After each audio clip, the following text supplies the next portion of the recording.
Hey Spuddies, Potato Whiskey here, and welcome back to the best job in the world, aka playing Civilization 6 for a living. I think we gotta send our little old friends and our military over here to take on Indonesia. I do think Indonesia is next on the chopping block, and the pace of conquest should not be slowing down, might even speed up, in fact, because we are technically getting stronger relative to our opponents, which in theory should lead to us easily dominating the game. Magnus has done what he can inside this city, although there is technically one last thing that he can do, which is to chop this marsh right here, which would allow us to get a slight boost in the city's productivity. And then I suppose if we were to build on this horse and on this marsh, that would give this city +1 housing capacity, thus allowing it to grow to more tiles. So there's a few things we can screw around with to try to make Dave Oleander get the Petra before the game ends, which has kind of semi-unofficially become my goal. One problem I am running into is a pretty pervasive lack of income. Now, it's not the end of the world because I am spending 46 of my cash flow on maintaining my military. It's just something to be a little bit worried about. We are declaring war on Indonesia on this turn. The faster we get in here to start knocking down these cities, the faster we can move on with our lives and Indonesia can accept our superiority. Let's get this kill with the Eagle Warrior. No builder, sadly. A man can dream and a man can hope. It does not mean that he'll become the Pope. So we're sitting on 2 envoys. I kind of wish there was an envoy screen that showed you how many of these bonuses you would trigger by collecting them. I don't think we have a whole lot of markets and lighthouses, but I do think that's going to be something we'll get our hands on relatively soon. So I'll tell you what I'm going to do. I'm going to unlock this. I'm going to place serfdom in here. Then I will take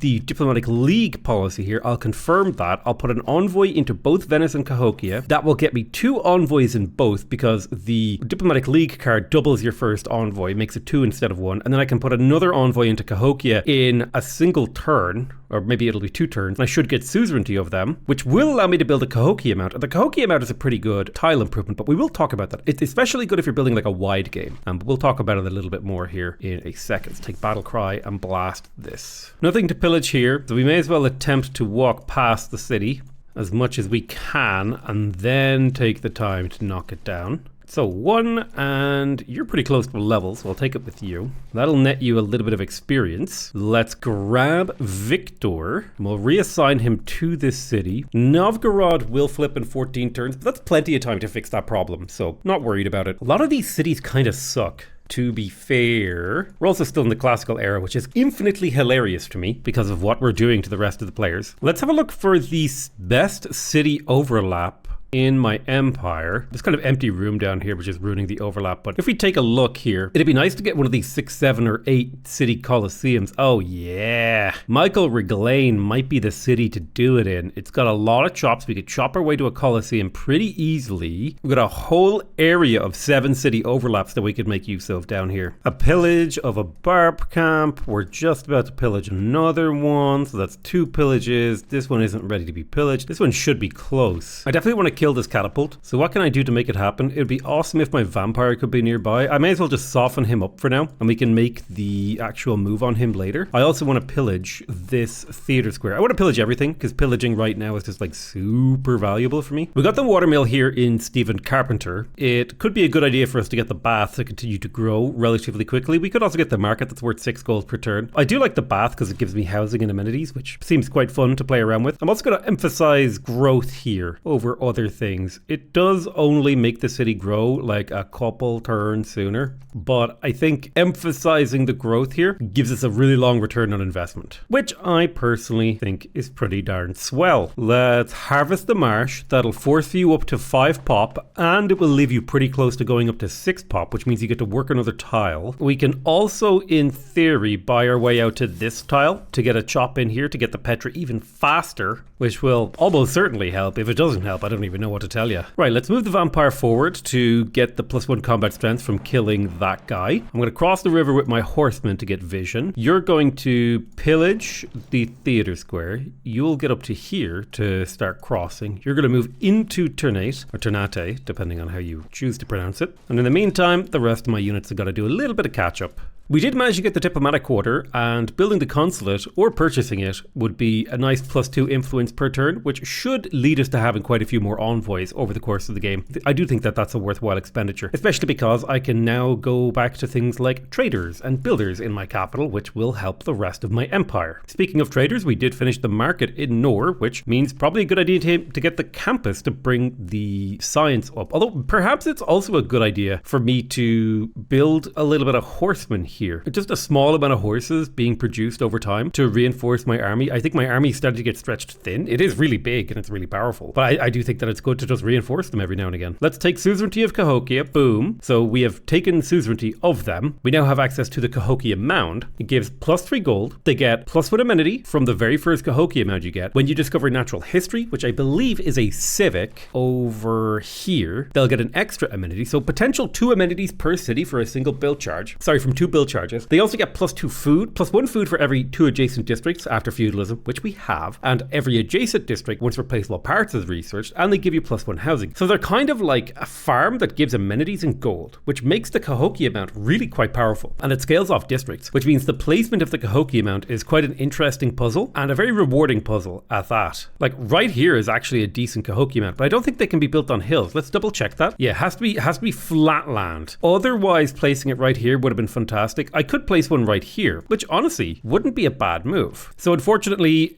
China did clear one of the camps over here, so my influx of gold is going to slow down to a trickle, but that's fine. That is part and parcel to the situation that I decided to put myself in. I think I've snowballed to the point where I don't need those. This is kind of odd that you can actually attack this, but you're caught in a thing. It's very strange that you have that as an option. Turn 8 should be a pretty straightforward kill. The only thing worth pillaging is the holy site, and we will pillage that. It doesn't have to be right now. Pop down another farm in test questions to get a nice farm triangle, which will allow this city to grow extremely rapidly. A surplus of 6 food here feels really nice. The final chop for Dave Olander. That's about the best I can do for this city. 24 turns until Petra. I could probably speed it up with cards and stuff like that, but I don't think it's that big of a deal. It's fine. It'll get here when it gets here. We did the job. Let's grab our boy Magnus, and we're going to go ahead and reassign him down to the city of Michael Reglane. I think that's the next move. Daniel Day has completed the watermill, and honestly, it's already an extremely productive city. It has a nice farm tile, 3 really good mining tiles. So we'll just let that city continue to develop because it's doing a good job. I have no complaints about it. Turn 8 has been captured.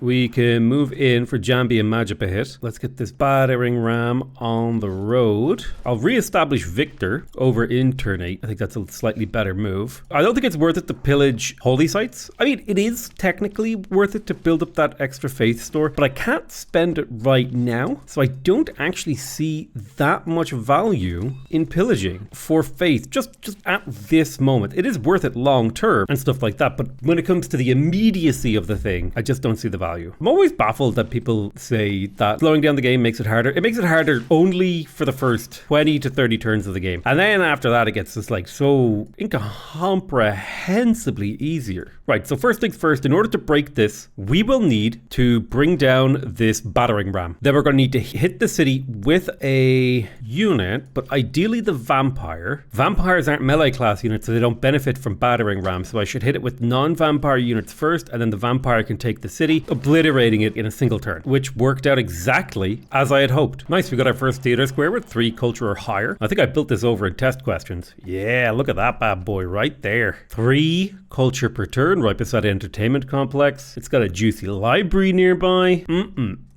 Let's drop a Cahokia Mound in the capital. Right, capital has no amenities right now. We drop the Cahokia Mound, and then it has +1 amenities and a 3 food, 3 gold tile, which is not the greatest tile in existence, but it is gold. So it is quite good for fueling a militaristic style game. Let's kill this catapult because that will get us +1 combat strength on this vampire, which is kind of one of the goals you want to do pretty regularly with those vampires, is to be buffing up their combat strength. We're going to get our battering ram into position. You're going to be pillaging for culture. That That will get us theocracy temples, Mahabodhi Temple, and will now be a step closer towards divine right, with the eventual goal being to go towards theocracy. I've got 2 more envoys in the bank. Chinguetti would be a nice one to pick up. The problem is I don't have a religion. Oh, I do. Who founded Eastern Orthodoxy? That's the real question. Looks like Russia founded it, but I killed Russia. So even if that is my religion, Russia can't win the game because they're dead, so I don't care. Which means I can very, very safely allow that religion to spread, which it is.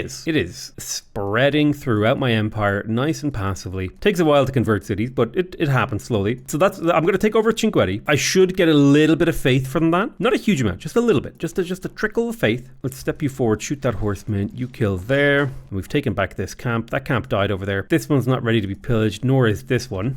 We are getting there though. Nice. There's military engineering. This gives us access to Niter, as well as the trebuchet and the armory. The armory is a building that we would like to build in a few of our cities. We could also buy it in certain critical cities, like for example, Daniel Day. If this is where we want to buy our units, that extra 25% combat strength wouldn't be terrible.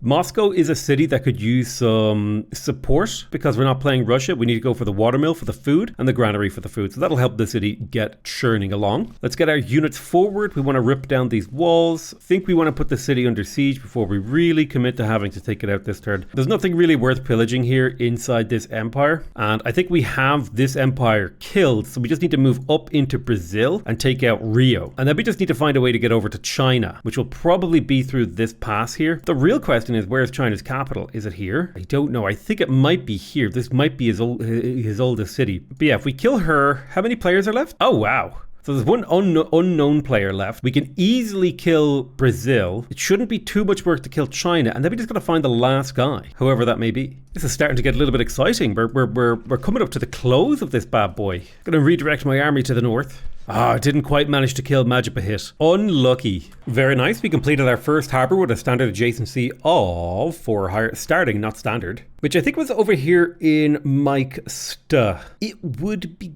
good to get the lighthouse and a builder in here. We're working on these things. It takes time, man. It takes time. Also, I could be faith purchasing like settlers and stuff. I wanted to screw around a bit and fill in the land. I could also faith purchase builders in test questions, which honestly, now that I've said that out loud, my question is, why wasn't I doing that already? A pillage for 1,000 gold. Oh, a pillage for 1,000 gold. Kill 'em. And that's the end of Guitarja. Let's get moving. And so begins the war with Brazil, my latest enemy in an incredibly long list that is only getting longer. Well, actually, technically, it's only getting shorter because I'm killing everyone. And it's the kind of technically where it's actually just not technically at all, and that's actually what's happening, which is the best kind of technically. The technically, not technically. Has the word technically stopped meaning anything to anyone else? Oh, it's also fantastic because now we can begin the invasion from the northwest as well, and we can attack from all sides. We can also come in here and buy ourselves another battering ram to bring down here, although we probably don't need this many, but we can create a new contingent of armies to head up through the pass into Jiaodong. So I think how I'd like to do this is to put down the entertainment complex here, then to put the Colosseum on this tile, and then somehow sneak in a couple of theater squares. This feels fairly efficient to me. Yeah, I like it a lot. So things that actually pillage for faith are worth quite a lot because they do get me builders that'll allow me to continue to extend my economic lead. Like my military lead is in an amazing position, and so is my economic lead, but it's one of those things where like the more you extend both, the better a position you're in totality, which is kind of just part of the fun of playing Civ, is like playing it as efficiently and reasonably as you can possibly manage, and like, you know, getting through the situations that you're put into based on the game's like whims. We have broken 100 culture per turn, by the way, a very small amount of culture coming from every single city, but 100 culture nonetheless. We do want to capture these Cahokia mounds and spread out and do those things. In theory, horses would be a great use of a lot of this stuff. All right, let's pillage this campus. We do have the raid card plugged in. We do. Oh, I totally forgot to switch out diplomatic thingy for the urban planning. That's +1 production per city. It's actually an insane amount of production if you really think about how many cities I have. So that's actually quite important. Let's try to get us around on this city and bring the battering ram into a reasonable location to get the city under siege. We completed the Bath and Stephen Carpenter, and this city is reasonably well productive. I do think it would be good to go for the market to get the trade routes. There's a reasonable amount of gold coming out from that market. Nowhere near the kind of gold that's coming out of the these Half Moon Clan, barbarian encampments that we're pillaging. But still, it's worth it, I think. It is worth it in my opinion. Let's chop this tile. Oh, I need to make sure I'd given this city all of the choppable tiles, which I had not done. So let's make a few changes. That sort of thing happens sometimes. You have a city that's like not perfectly set up. It has like maybe like something, just misconfigured, and you end up making a small mistake. It's not the end of the world, but it is just part of the game. Let's grab ourselves another man-at-arms, upgrade this legion. Well, I guess actually upgrading a legion to a man-at-arms isn't that valuable, but sure, he's here now. Why not? That'll get him an extra 5 combat strength. It's not a huge amount, but it is something. We should probably pick up guilds or medieval fairs or something. We got the Bath in Daniel Day. Could go for the armory. I could buy the armory if I really wanted to, and then that would give me the boost for gunpowder that I'd been looking for, so potential musketmen coming down the line. And I suppose there's no harm in building horsemen to reinforce my army. Remember, these cavalry units, they move quickly, they'll get to the front line nice and quickly, and that is an important and useful part of the role that they would play for me. Move you, well, should I move you a tile? No, I think you should stay where you are. You'll move up this way. The battering ram is in position. We're going to pillage this tile for more faith. We fully pillaged that tile, so there's nothing left. We're going to bring up the Great General so that we have the city surrounded, so we do maximum damage, and I guess we can finish it with this Aztecs warrior maybe. Okay, not quite finishing, but we might be able to level him up with a couple of city kills. We're going to keep moving you along actually, and we're going to use the cavalry here to pillage this, because he seems to be doing an okay job. And we'll also pillage this right here, getting us divine right. We will be switching to monarchy because if you count the cards, oligarchy has 2 military, 1 economic, and 1 wild. The only thing that we're losing is the 20% unit experience. We will get a legacy card for the +4 combat strength, so it'll cost us a wild card slot, but then we end up with an extra diplomatic policy slot, as well as getting extra diplomatic favor per turn. And instead of getting 3 influence points per turn to gain 1 envoy at 100 points, we will gain 5 points per turn and get 2 envoys at 150 points. So slightly more efficient. The +1 housing per level of walls doesn't really matter to us, but this is just basically a slight upgrade to our government. And then similarly, theocracy is another slight upgrade of the monarchy government for us, right? Because it basically shuffles one of the wild cards over for an economic policy card, but it comes with that 15% discount on purchases with faith, which allows us to faith buy military units quite well. The influence points here is actually quite good. So we are going to plug in oligarchical legacy. That is necessary, and the only real upgrade we're getting here is the green policy slots, and charismatic leader is honestly a perfectly good upgrade, because now it means that we're earning 13.5 influence per turn, which means at a 450 influence we'll get a little bit of a time, but we are getting envoys efficiently, and that will get better and more useful, and our government will improve over time, because we are going to go for Reformed Church here now in a bit. Let's chop here to pump out a builder. Then we're going to come in, we're going to drop an entertainment complex, we're going to jump over here and get to work on building the Colosseum. I think that's a pretty good place to leave this episode. We should be able to take out Brazil next turn fairly quickly and move on to China, and then discovering who the last player will be. I want to thank you guys very much for watching. I hope you guys are enjoying this series. I love you all very much, and I'll see you guys next time. Bye bye.